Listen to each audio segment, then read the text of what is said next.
Les événements se bousculent. La crise menace la cohésion sociale en aggravant le chômage et les inégalités, en aiguisant également les conflits d'intérêts et d'objectifs dans les pays et entre les pays. L'histoire peut être tragique. L'Union européenne risque d'éclater, l'économie de marché peut s'effondrer si cette crise n'était pas maîtrisée. Pourtant, aujourd'hui comme hier, ce ne sont pas les fondements de cette économie qui sont en cause, mais bien la manière dont elle fonctionne. L'économie de marché l'a emporté, il y a maintenant plus de 20 ans, sur une économie administrée, mais ce n'était pas une économie déréglementée. C'était une économie régulée, celle qui a vu le jour dans les pays développés, après la Grande Dépression et la Seconde Guerre mondiale. C'est aussi celle qui a prévalu, plus récemment, dans les pays émergents et typiquement dans les pays d'Asie, la Corée, Taïwan et bien sûr la Chine. Bref, une économie dans laquelle l'État a joué son rôle de régulateur. La crise actuelle n'est pas un signe noir. Elle n'est pas un accident de l'histoire. Elle n'est pas le résultat de méfaits individuels de financiers peu scrupuleux. Elle vient de loin, d'un enchaînement de déséquilibres dont on a perdu le contrôle en abandonnant les régulations utiles et dont l'une des dimensions est très certainement le creusement des inégalités. Il faut se souvenir que si la croissance économique des 30 années qui ont suivi la Seconde Guerre mondiale a été à peu près de 2 à 2,5% aux États-Unis, elle a également été de 2 à 2,5% dans les 30 années qui ont suivi. La différence, c'est que la croissance du revenu médian a été à peu près de 2,5% dans les 30 premières années. Elle n'a été que de 0,7% dans les 30 années suivantes. Autrement dit, le vrai problème qui s'est posé, notamment aux États-Unis, mais on le sait aujourd'hui également en Grande-Bretagne, en Allemagne et partiellement en France, c'est ce creusement des inégalités. L'économie de marché dont on parle est une économie qui est faite de la récurrence des innovations de toutes sortes, l'irruption de nouvelles technologies, l'extension des marchés, porteuse de destruction créatrice et, point important, aux conséquences qui ne peuvent jamais être complètement anticipées. C'est là la force de l'économie de marché, en même temps que sa faiblesse.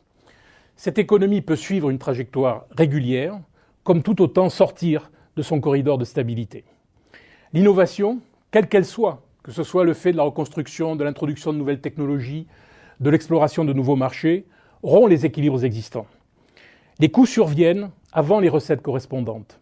Des transitions sont toujours nécessaires, et la façon de gérer ces transitions, dans une combinaison nécessaire entre le marché et l'État, est décisive de la suite. En ce sens, c'est bien le court terme qui détermine le long terme. C'est le sens qu'il faut donner à l'aphorisme de Keynes « À long terme, nous sommes tous morts ». Des désordres réels surgissent systématiquement. Trop ou pas assez d'investissements, excédent d'offres ou de demandes, écart de performance entre régions ou entre pays, excédents ou déficits commerciaux. Par voie de conséquence, des stocks d'actifs, réels ou financiers, sont alors involontairement accumulés. Les déséquilibres sont ainsi transmis d'une période à la suivante, d'une région à l'autre. Le chemin suivi par l'économie peut alors être erratique, sinon même chaotique. Dans ce contexte, monnaie et finances ne peuvent en aucun cas être neutres comme le prédit la théorie économique conventionnelle. La gestion de la monnaie, bien sûr, peut aider aux transitions nécessaires, comme elle peut tout autant amplifier les déséquilibres. Les marchés financiers peuvent aider au financement des activités nouvelles, et ils le font, mais ils peuvent tout autant susciter la formation de bulles financières ou inciter à des réductions inappropriées des coûts par des entreprises soumises au bon vouloir des actionnaires. La réalité de tout changement structurel est que le temps requis pour les ajustements nécessaires est porteur de dilemmes, de paradoxes ou de conflits. La division du travail, qui est au cœur même de l'économie de marché, de l'économie capitaliste de marché, assure, comme chacun le sait, la meilleure utilisation possible des ressources, mais des ressources existantes. Or, en même temps, elle incite à l'innovation, laquelle rompt avec cette affectation optimale des ressources. Voilà un premier paradoxe. Des tensions inflationnistes ou des déficits commerciaux sont inévitables en cas d'innovation au sens large, que ce soit la reconstruction, l'introduction de nouvelles technologies ou l'exploration de nouveaux marchés. Tout simplement parce que du pouvoir d'achat est distribué sans contrepartie immédiate. Les tensions inflationnistes sont ici la condition de leur extinction future, comme les déficits commerciaux peuvent être également la condition de leur extinction future. Voilà un deuxième paradoxe. La chute des gains de productivité, ce qu'on appelle le paradoxe de la productivité, est due à une hausse du coût de l'investissement qui précède toujours l'accroissement des gains de productivité nés de l'innovation. L'augmentation de la dette publique elle, doit donner le temps nécessaire au désendettement privé quand celui-ci est devenu excessif. Et ceci afin d'éviter la déflation et de créer les conditions de sa propre extinction. Autrement dit, j'ai besoin de dette publique, d'une augmentation de la dette publique pour pallier le désendettement privé et assurer à terme l'extinction de cette dette publique. Des salaires et des prix rigides sont le moyen d'acquérir de l'information et la condition pour éviter des fluctuations erratiques de l'activité.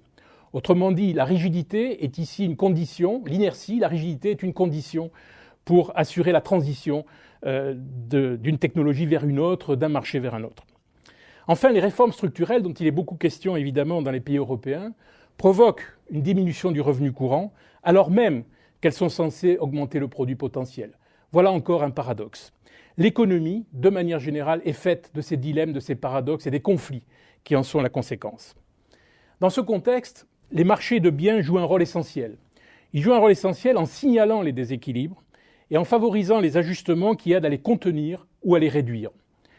Ils le jouent dès lors que ces ajustements sont lents et graduels, qu'il y a une certaine rigidité des prix et qu'il existe des formes de collusion, de coopération entre entreprises qui leur permettent de coordonner leurs investissements irréversibles en présence d'incertitudes.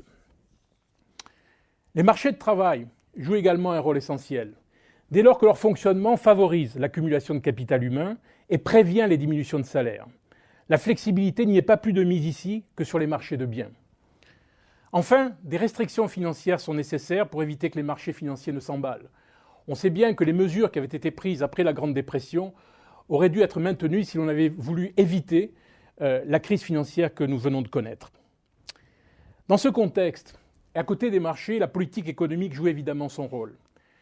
La politique économique, en l'occurrence, ne saurait se réduire à l'application de règles intangibles censées assurer la neutralité monétaire et budgétaire en même temps que la fluidité des marchés. Elle est affaire d'arbitrage entre objectifs et intérêts opposés. Aussi, plutôt que de promouvoir des réformes structurelles tendues vers le seul objectif de flexibilité des marchés, il importe de faire la part entre la concurrence et la coopération, entre des pratiques monopolistes au sens où Schumpeter évoquait ces pratiques monopolistes utiles et pratiques monopolistes néfastes. Plutôt que d'imaginer, comme le font les modèles sur lesquels s'appuient les banques centrales, que les fluctuations sont naturelles, sinon optimales, il importe de se donner les moyens de les amortir en ciblant à la fois taux de chômage et taux d'inflation, tout simplement parce que le produit courant influence le produit à moyen et long terme. C'est bien pourquoi la gestion des déficits publics et de la dette publique ne saurait se réduire à la tentative, d'ailleurs vouée à l'échec, de leur élimination systématique. La régulation, enfin, va de pair avec une redistribution des revenus. La régulation que l'on appelle keynésienne est toujours allée de pair avec une redistribution des revenus.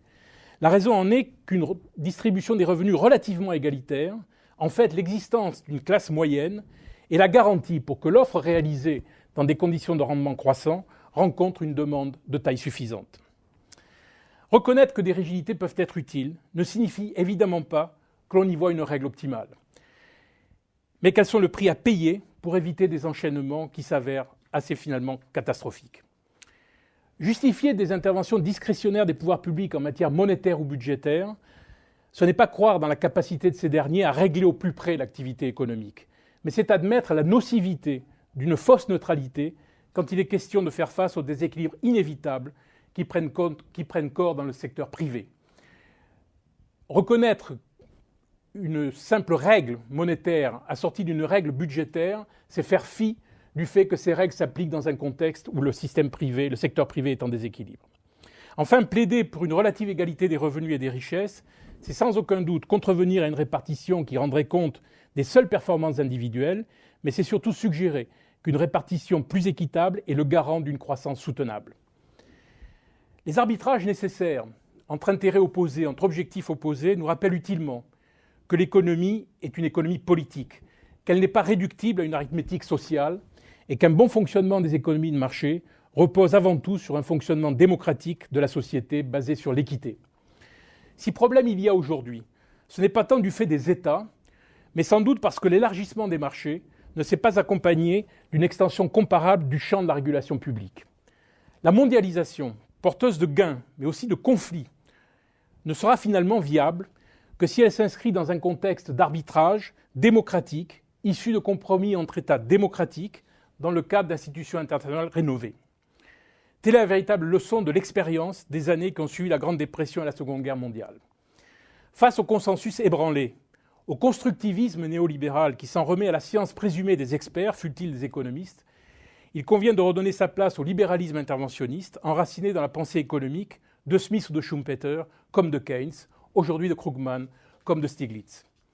Les règles ne doivent pas se substituer à la démocratie, avant tout pour un motif d'efficacité. Le choix n'est pas entre un modèle social jugé périmé et la croissance, mais entre une croissance justement fondée sur la cohésion sociale et une instabilité récurrente d'économies de marché entrées de nouveau en conflit les unes avec les autres.